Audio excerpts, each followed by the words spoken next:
purihan magpakailanman. Sa ngalan ng Ama at ng Anak at ng Espiritu Santo. Amen. Sumainyo ang Panginoon. At sumaiyo rin. Mga kapatid, pagsisihan po muna natin aminin ang ating mga kasalanan upang tayo po'y maging marapat gumanap sa banal na pagdiriwang. Inaamin ko Sa makapangyarihang Diyos at sa inyo mga kapatid, na lubha akong nagkasala sa isip, sa salita at sa gawa, at sa aking pagkukulang. Kaya isinasamo ko sa mahal na Berheng Maria, sa lahat ng mga anghel at mga banal, at sa inyo mga kapatid, na ako'y ipanalangin sa Panginoong ating Diyos. kaawaan tayo ng makapangyarihang Diyos, patawarin sa ating mga kasalanan, at patnubayan sa buhay na walang hanggan. Amen. Panginoon, kaawaan mo kami. Panginoon, kaawaan mo kami. Kristo, kaawaan mo kami. Kristo, kaawaan mo kami. Panginoon, kaawaan mo kami. Panginoon, kaawaan mo kami.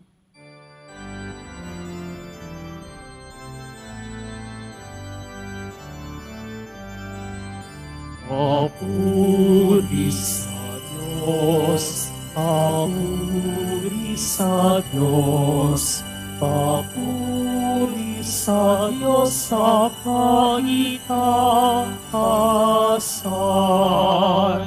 At sa lupa'y kapayapaan, at sa lupa'y kapayapaan, sa mga taong pinalulugdan niya. Pinupuri ka namin, dinarangal ka namin, sinasamba ka namin, ibinagbubuli ka namin, pinasasalamatan ka namin. Dahil sa dakila mo angking kapurihan, Panginoong Diyos, Hari ng langit, Diyos amang makapangyarihan sa lahat, Panginoong Jesucristo, bugtong na anak, Panginoong Diyos, Kordero ng Diyos, anak ng Ama. Ikaw na nag-aalis ng mga kasalanan ng sanlibutan. Maawa ka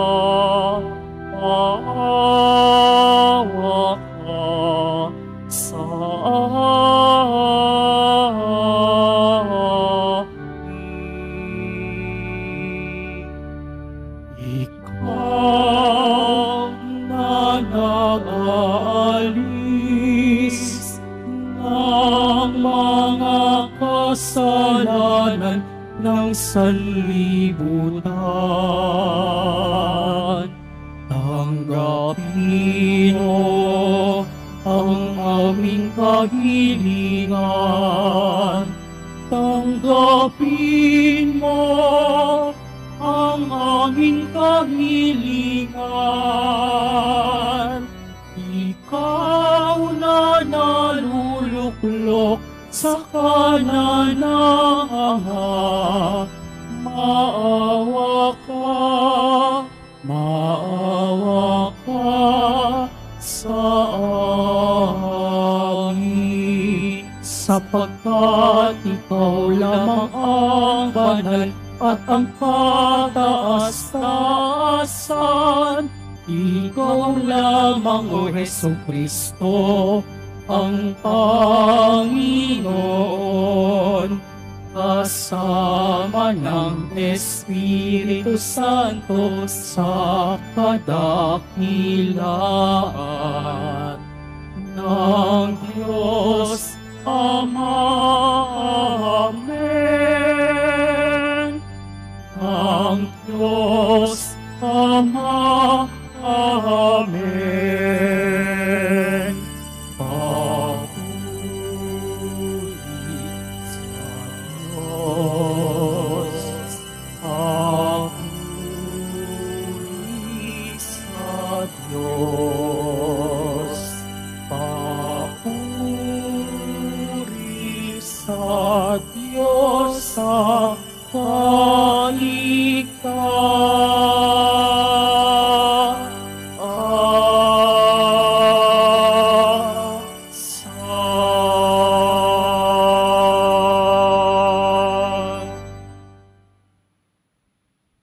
Manalangin tayo.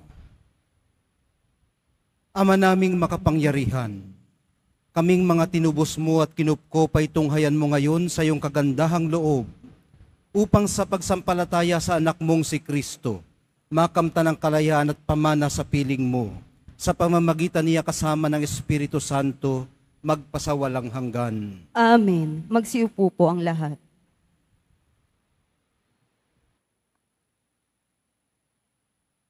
Pagbasa mula sa aklat ni Propeta Isaías. Ito ang sabihin sa pinaghihinaan ng loob. Huwag kang matakot. Lakasan mo ang iyong loob. Darating na ang Panginoong Diyos at ililigtas ka sa mga kaaway. Ang mga bulag ay makakakita at makaririnig ang mga bingi. Katulad ng usa, ang pilay lulundag. Aawit sa galak ang mga pipi. Mula sa gubat ay bubukalan tubig at ang mga batis dadaloy sa ilang. Ang umuusok sa buhanginan ay magiging isang lawa. Sa tigang na lupay babalong ang tubig. Ang salita ng Diyos. Salamat sa Diyos. Kaluluwa ko'y iyong purihin, ang Panginoong butihin. Kaluluwa ko'y iyong purihin, ang Panginoong butihin. Ang maaasahang lagi, Panginoon, panig sa naapi ang Diyos na hukom, may pagkaing handa sa nangagugutom. Kaluluwa ko'y purihin, ang Panginoong butihin. Pinalaya niya ang mga nabihag, isinasauli paningin ng bulag. Lahat ng inapi ay itinataas, ang mga hinirang niya'y nililingap. Kaluluwa ko'y iyong purihin, ang Panginoong butihin. Sinasanggalang ang mga dayuhang sa lupain nila'y doon tumatahan. Tumutulong siya sa balot ulila, masamang balangkas, pinipigil niya. Kaluluwa ko'y iyong purihin, ang Panginoong butihin.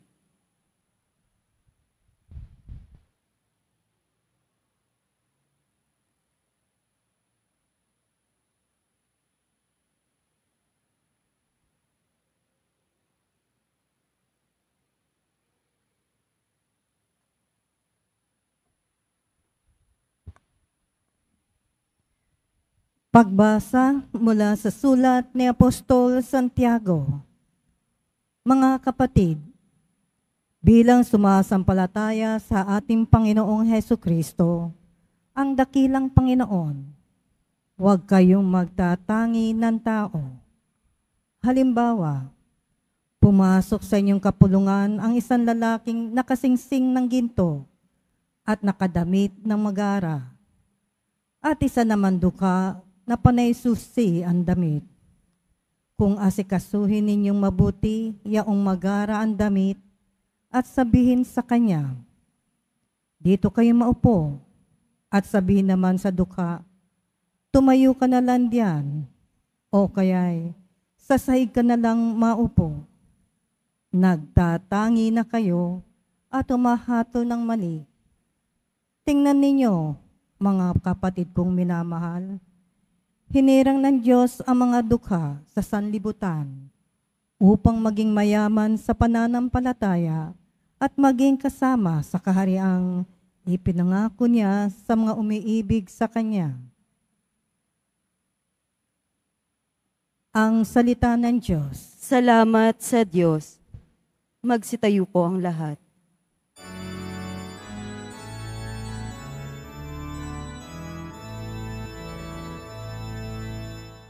Alleluia, Alleluia, Alleluia,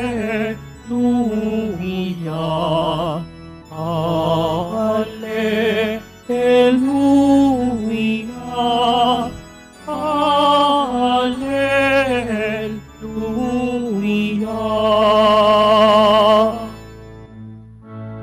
Ipinangaral ni Jesus ang paghahari ng Diyos.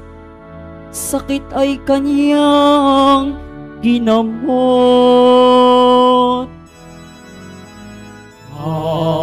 Alleluia, Alleluia, Alleluia, Alleluia.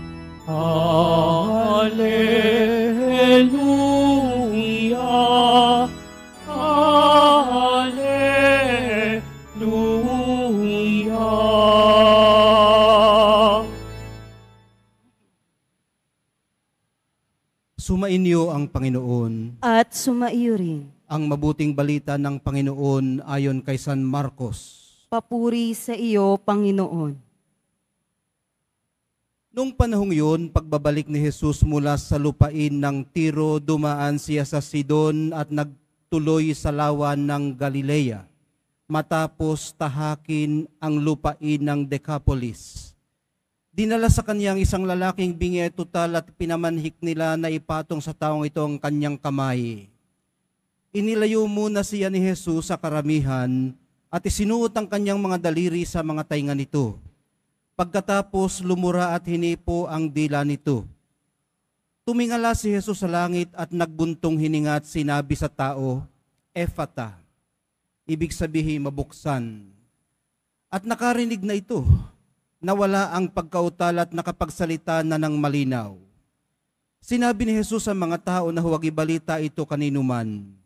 Ngunit kung kailan sila pinagbabawalan ay lalo naman nilang ipinamamalita ito.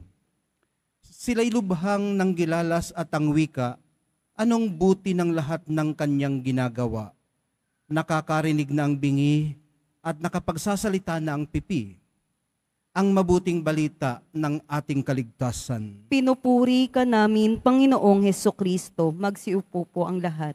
Ang mga pagbasa po natin mga pagbabadya sa kapunuan ng mga dakilang bagay na hatid ng paghahari ng Diyos. Mga patikim, kumbaga, sa buhay na ganap at kasiyasiya.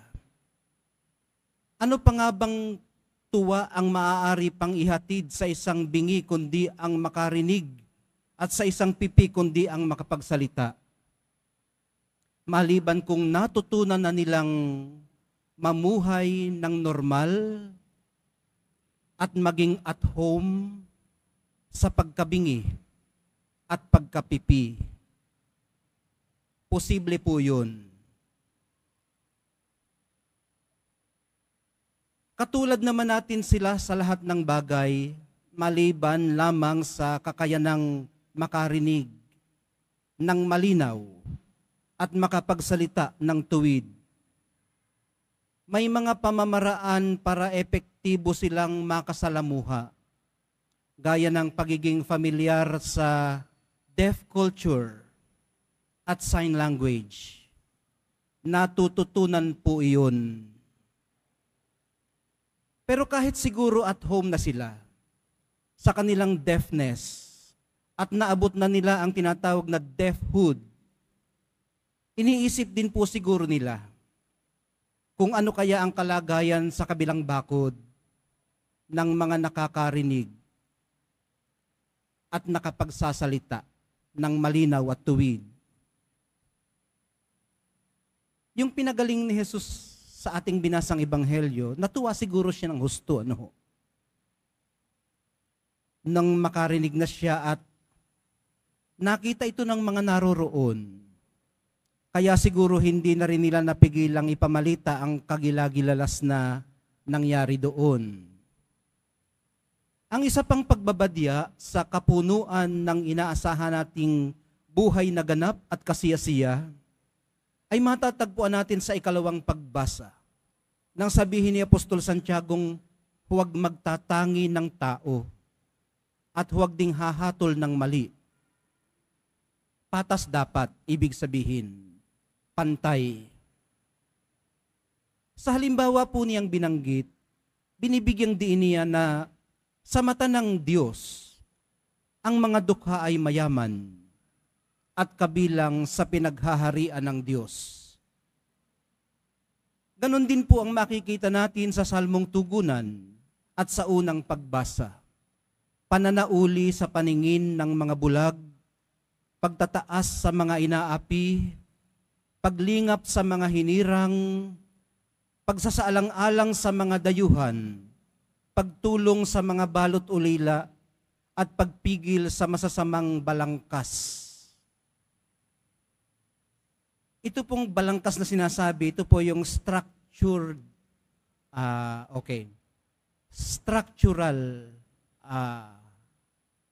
aspect ng kasalanan.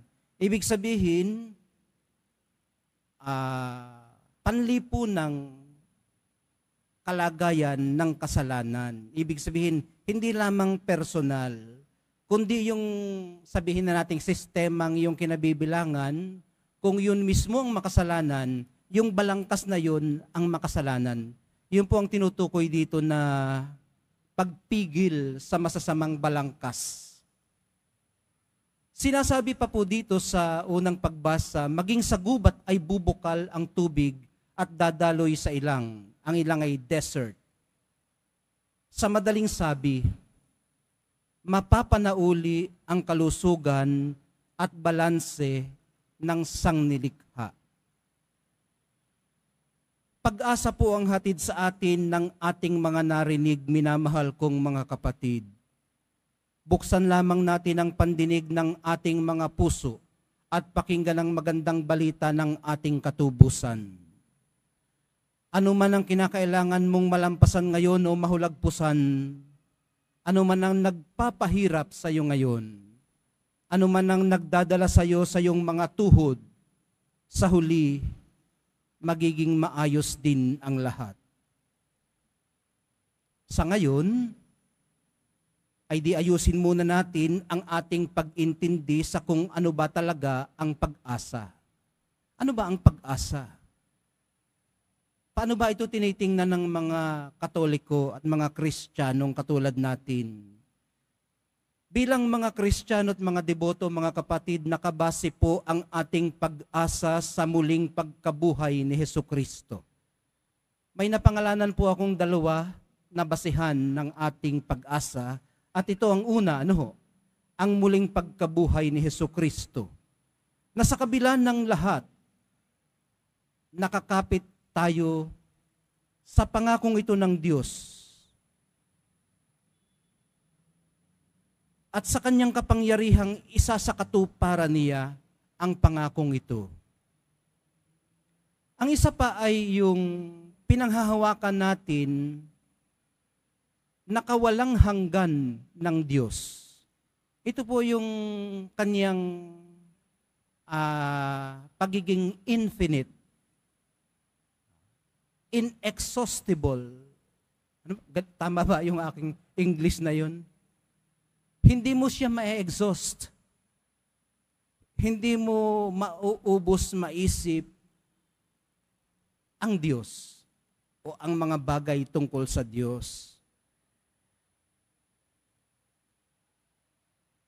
Wala ring hanggan ang kanyang awa at habag, maging ang kanyang pagpapatawad.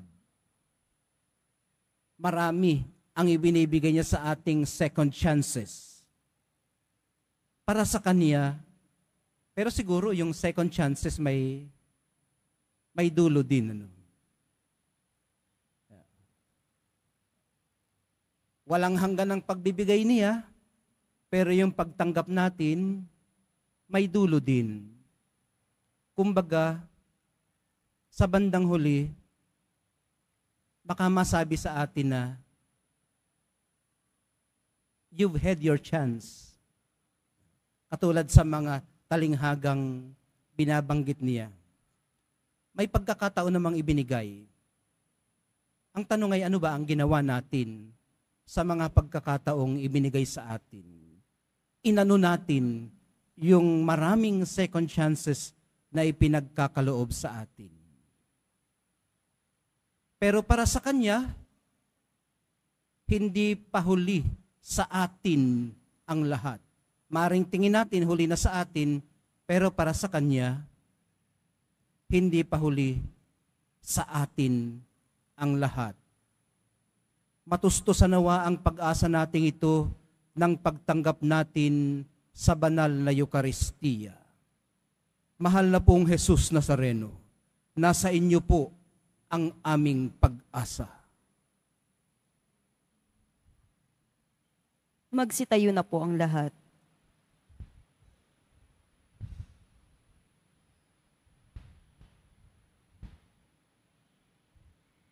Sumasampalataya ako Sa Diyos amang makapangyarihan sa lahat, na may gawa ng langit at lupa. Sumasampalataya ako kay Hesukristo, iisang anak ng Diyos, Panginoon nating lahat. Nagkatawang tao siya, lalang ng Espiritu Santo. Ipinanganak ni Santa Mariang Birhen. Pinagpakasakit ni Poncio Pilato. Ipinako sa krus na matay nilibing. Nanaog sa kinaroroonan ng mga yumao. Nang may ikatlong araw na buhay na maguli, umakyat sa langit, naluluklok sa kanan ng Diyos amang makapangyarihan sa lahat. Doon magmumulang paririto at huhukom sa nangabubuhay at nangamatay na tao. Sumasampalataya naman ako sa Diyos Espiritu Santo, sa banal na simbahang katolika, sa kasamahan ng mga banal, sa kapatawaran ng mga kasalanan, sa pagkabuhay na muli ng nangamatay na tao, at sa buhay na walang hanggan. Amen. Minamahal kong mga kapatid, humiling tayo ng kagalingan sa mapagpagaling na kamay ng Diyos. Buksan nawa niyang ating puso't isipan upang sa ating paggaling magsilbi rin tayong kagalingan para sa ating kapwa, lalong-lalo na sa mga nangangailangan. Idalangin natin, Ama namin, hilumin mo kami. Ama namin, hilumin mo kami. Magsilbi nawang kasangkapan ng pagpapagaling ang mga pinuno ng ating simbahan sa pamamagitan ng mabubuting gawang makapagmumulat sa pagkabulag ng mundo. Manalangin tayo. Ama namin, hilumin mo kami. Buksan nawa ng mga pinuno ng ating pamahalaan ang kanilang puso't isipan upang mabigyang pansin ang mahihirap, gayon din ang panaghoy ng kalikasan. Manalangin tayo. Ama namin, hilumin mo kami. Maging bukas nawa ang puso ng bawat Kristiyano na lumapit sa Diyos sa pamamagitan ng sakramento ng kumpisal upang makasumpong ng paggaling at kapatawaran. Manalangin tayo. Ama namin, hilumin mo kami. Salubungin nawa ng mga anghel at lahat ng mga banal ang mga kapatid nating yumao sa kaharian ng Diyos. Manalangin tayo. Ama namin, hilumin mo kami. Sa ilang sandali ng katahimikan, itaas natin sa Diyos ang ating pansariling kahilingan, gayon din ang mga taong lubos na nangangailangan ng ating panalangin.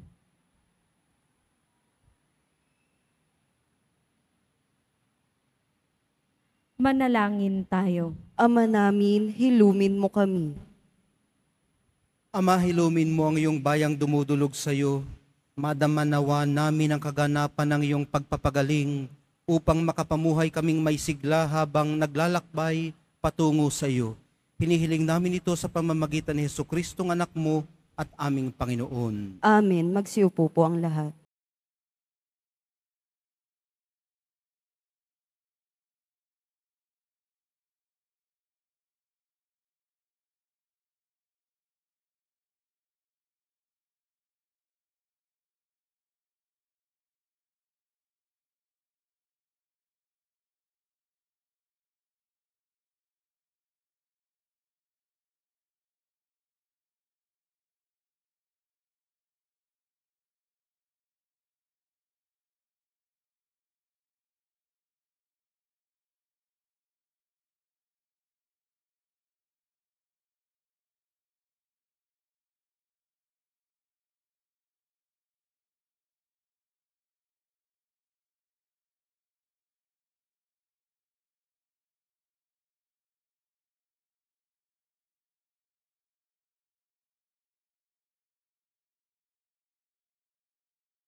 Tayo po ang lahat. Halina't manalangin mga kapatid upang itong ating paghahain ay kalugdan ng Diyos Amang makapangyarihan. Tanggapin nawa ng Panginoon itong paghahain sa iyong mga kamay, sa kapurihan niya at karangalan, sa ating kapakinabangan at sa buong sambayanan niyang banal. Ama naming lumikha, ikaw ang gumagawa ng wagas na katapatan at kapayapaan. Ipagkaloob mong ang iyong kadakilaan ay aming handugan ng iyong minamarapat na aming maialay. At naway magkaisa kami sa pakikinabang sa banal na paghahain ngayon pinagdiriwang sa pamamagitan ni Hesukristo kasama ng Espiritu Santo, magpasawalang hanggan. Amen. Sumainyo ang Panginoon. At sumaiyo rin, Itaas sa Diyos ang inyong puso at diwa. itinaas na namin sa Panginoon. Pasalamatan natin ang Panginoong ating Diyos. Marapat na siya ay pasalamatan. Ama naming makapangyarihan, tunay ngang marapat na ikaw ay aming pasalamatan. Sa iyong kagandahang loob kami iyong ibinukod, upang iyong maitampok sa kadakilaan mong lubos. Kahit na ikaw ay aming tinalikdan, dahil sa aming pagkasalawahan, gumawa ka pa rin ng magandang paraang may manguna sa amin para ikaw ay balikan. Kaya't ang iyong minamahal na anak ay naging isa sa mga taong hamak, upang may kapwa kaming makapagligtas sa aming pagkapahamak at pagkaligaw ng landas. Kaya kaisa ng mga anghel na nagsisiawit ng papuri sa iyo, nang walang humpay sa kalangitan, kami nagbubunyi sa iyong kadakilaan.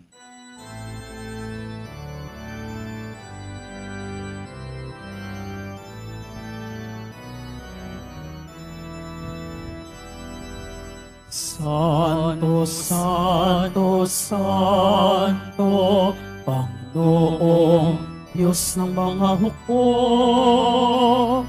Napupuno ang langit at lupa ng kadakilaan mo. Hosana, Hosana, Hosana sa kaitaasan. Hosana, Hosana, Hosana sa kaitaasan. Pinagpala ang naparirito sa ngalan ng Panginoon. Hosana, Hosana, Hosana sa kaitaasan. Hosana, Hosana, Hosana sa kaitaasan. Magsiluhod po ang lahat. Ama naming banal, ikaw ang bukal ng tanang kabanalan, kaya't sa pamamagitan ng iyong Espiritu, gawin mong banal ang mga kaloob na ito upang para sa amin maging katawan at dugo ng aming Panginoong Hesukristo. Bago niya pinagtiis ang kusang loob na maging handog, hinawakan niyang tinapay, pinasalamatan kaniya, pinaghati-hati niya iyon, iniabot sa kanyang mga alagad at sinabi, "Tanggapin ninyong lahat ito at kanin. Ito ang aking katawan na ihahandog para sa inyo."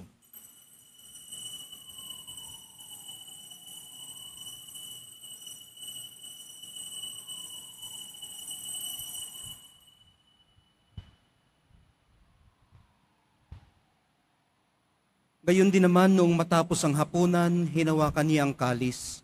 Muli kanyang pinasalamatan. Iniabot niya ang kalis sa kanyang mga alagad at sinabi, "Tanggapin ninyong lahat ito at inumin. Ito ang kalis ng aking dugo, ng bago at walang hanggang tipan. Ang aking dugo na ibubuhos para sa inyo at para sa lahat, sa ikapagpapatawad ng mga kasalanan. Gawin ninyo ito sa pag-alaala sa akin."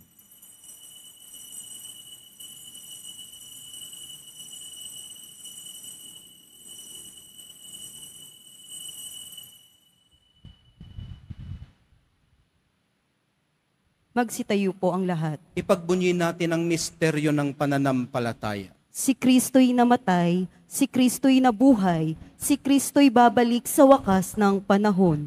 Ama, ginagawa namin ngayon ang pag-alala sa pagkamatay at muling pagkabuhay ng iyong anak. Kaya tiniaalay namin sa iyong tinapay na nagbibigay buhay at ang kalis na nagkakaloob ng kaligtasan. Kami nagpapasalamat dahil kami iyong minarapat na tumayo sa harap mo para maglingkod sa iyo. Isinasamo namin kaming magsasalo-salo sa katawan at dugo ni Kristo ay mabuklod sa pagkakaisa sa pamamagitan ng Espiritu Santo.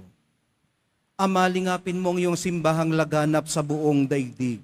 Puspusin mo kami sa pag-ibig, kaysa ni Francisco na aming Santo Papa, at ni Jose na aming Obispo at ng Tanang Kaparian.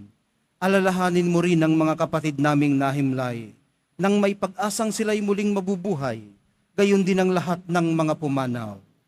Kaawaan mo sila't patuloyin sa iyong kaliwanagan. Kaawaan mo't pagindapatin kaming lahat, na makasalo sa iyong buhay na walang wakas, kaysa ng mahal na Birheng Maria na ina ng Diyos, ng kabiyak ng puso niyang si San Jose, kaysa ng mga apostol, ni San Juan Bautista, at ng lahat ng mga banal na namuhay dito sa daigdig ng kalugod-lugod sa iyo. Maipagdiwang nawa namin ang pagpupuri sa ikararangal mo, sa pamamagitan ng iyong anak, na aming Panginoong Hesukristo. Sa pamamagitan ni Kristo, kasama niya at sa Kanya, ang lahat ng parangal at papuri ay sa iyo, Diyos Amang makapangyarihan, kasama ng Espiritu Santo, magpasawalang hanggan. Amen. Amen. Amen.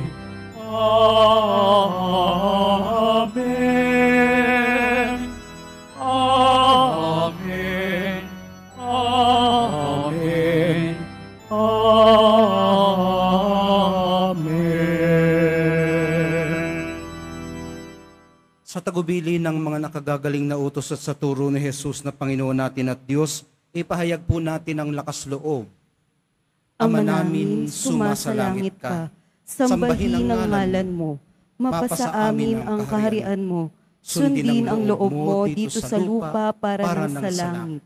Bigyan mo kami ngayon ng aming kakanin sa araw-araw, at patawarin mo kami sa aming mga sala, para ng pagpapatawad namin sa nagkakasala sa amin. At huwag mo kaming ipahintulot sa tukso, at iadya mo kami sa lahat ng masama. Hinihiling po namin kami iadya sa lahat ng masama. Pagkalooban ng kapayapaan araw-araw, iligtas sa kasalanan at ilayo sa lahat ng kapahamakan. Samantalang aming pinananabikan ang dakilang araw ng pagpapahayag ng tagapagligtas naming si Hesukristo. Sapagkat iyo ang kaharian at ang kapangyarihan at ang kapurihan magpakailanman. Amen. Panginoong Hesukristo, sinabi mo sa iyong mga apostol, kapayapaan ang iniiwan ko sa inyo, ang aking kapayapaan ang ibinibigay ko sa inyo. Tunghayan mo ang aming pananampalataya at huwag ang aming pagkakasala. Pagkalooban mo kami ng kapayapaan at pagkakaisa ayon sa iyong kalooban, kasama ng Espiritu Santo, magpasawalang hanggan. Amen. Ang kapayapaan ng Panginoon ay laging sumainyo. At sumaiyo rin. Pagbigayan po kayo ng kapayapaan sa isa't isa.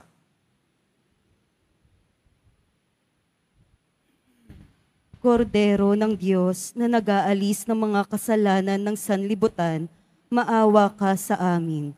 Kordero ng Diyos na nag-aalis ng mga kasalanan ng sanlibutan, maawa ka sa amin.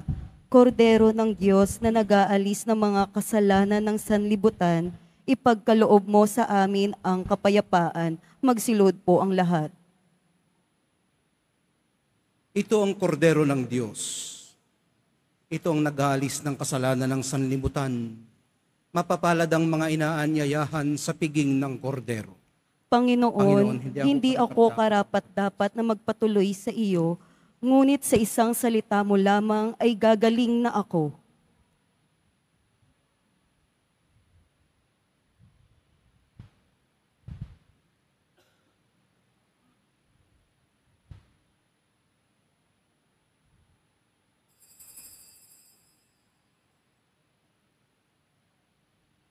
Para sa lahat ng tatanggap ng banal na komunyon, sasagot po tayo ng amen pagkasabi ng pari o ng lay minister ng katawan ni Kristo. at isubo agad sa bibig bago umalis sa harapan ng pari o lay minister. Sumunod po tayo.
Manalangin tayo.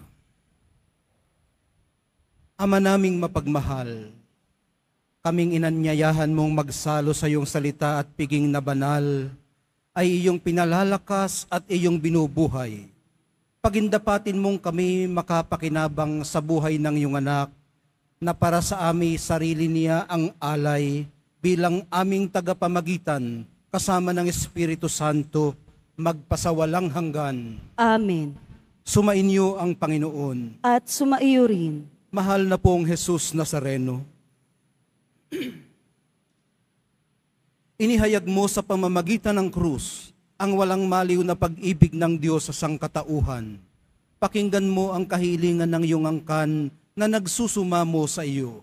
Makamtanawa nilang inyong katugunan at tanggapin ang kasagutan na may utang na loob na tinatanaw.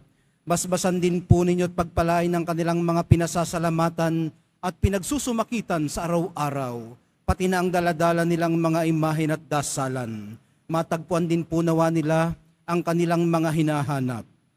Sa pamamagitan ng bendisyon na ito, naway maalala nilang mga pangako nila noon sa binyag, na ikaw ang kanilang iibigin at paglilingkuran bilang Panginoon, magpasawalang hanggan. Amen.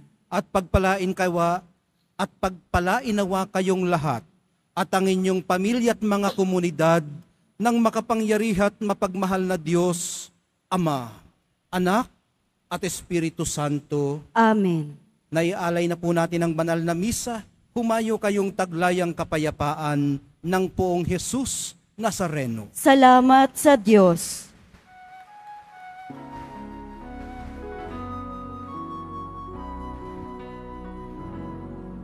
Nuestro Padre Jesus Nazareno, sinasamba ka namin, binibintuho ka namin, aral mo ang aming buhay at kaligtasan. Nuestro Padre Jesus Nazareno, iligtas mo kami sa kasalanan. Ang krus mong pinamatayan ay sagisag ng aming kaligtasan. Nuestro Padre Jesus Nazareno, inarangal ka namin. Nuestro Padre Jesus Nazareno, niluwalhati ka namin. Nuestro Padre Jesus Nazareno, inarangal ka namin. Nuestro Padre Jesus Nazareno, nilulwalhati ka namin.